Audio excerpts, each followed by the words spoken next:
Has Ankara reached an impasse regarding its foreign policy? Once, it had zero problems with the neighbor's policy. That has all but collapsed, leaving Turkish President Recep Tayyip Erdogan's government with zero options. The overall picture is of a regional power that's being squeezed by the United States, its NATO ally, and Russia. The rift in U.S.-Turkish relations over the American evangelist pastor Andrew Brunson triggered a financial crisis. Now, another crisis looms, and this time it involves Russia regarding the Syrian enclave of Idlib. The city, close to the Turkish border, is held by jihadist groups and is targeted by Syrian President Bashar Assad's regime and Russia. It was only a matter of time for Idlib to be on Moscow's radar and that of its de facto protectorate, Syria. The Islamic State, ISIS, has been defeated. There have been decisive Syrian advances in Dara and eastern Ghouta, and a rapprochement is underway between Syrian Kurds and the Assad regime. Assad declared in July that the takeover of Idlib was his next objective. Idlib, with a population of 2.5 million, has become an urgent issue due to two developments. It is the last bastion of armed jihadist groups, such as Hayat Tahrir al-Sham, HTS, and Jabhat al-Nusra. Many jihadists and their families are in Idlib, and some of the foreign jihadists are from Russia. This makes Idlib a priority for Moscow as what it sees as the restoration of Syria speeds up. A joint offensive is likely to be underway before winter. Idlib is important because any operation there is likely to trigger a massive refugee exodus. Both Russia and Syria, and Iran and the United States, too, see Turkey as the refugees' inevitable destination. All of them seem to agree that this is largely the result of the Erdogan government's erratic policies, which paved the way for a jihadist presence in Syria in the first place.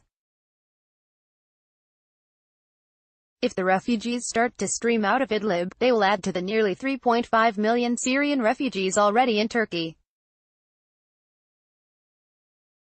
Therefore, the Syrian refugee issue is back on the international agenda. Jan Egeland, advisor to the United Nations Special Envoy for Syria, warned Turkey to keep its borders open in the event of another humanitarian crisis. He expressed the hope that Russia, Iran and Turkey would do their utmost to avoid a battle in Idlib.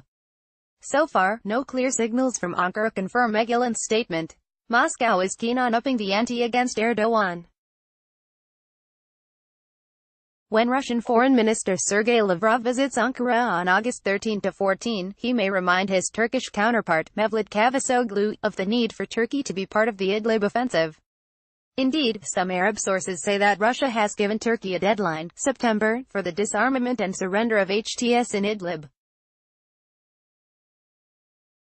Damascus, on the other hand, is reported to have made clear that it will ask the People's Protection Unit's Kurdish militia to help if Ankara doesn't cooperate militarily on Idlib. This is a cunning diplomatic move.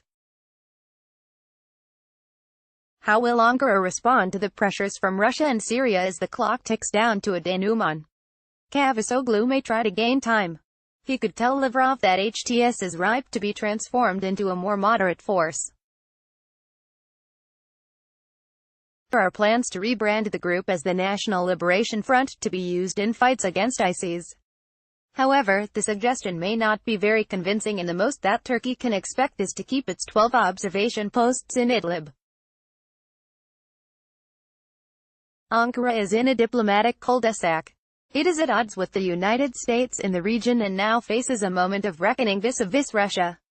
Meanwhile, the Kurds remain a reality near and within Turkey's borders. A deepening economic crisis makes it increasingly vulnerable, and its erratic regional policy makes it difficult to pursue any dialogue that requires trust and steadfastness.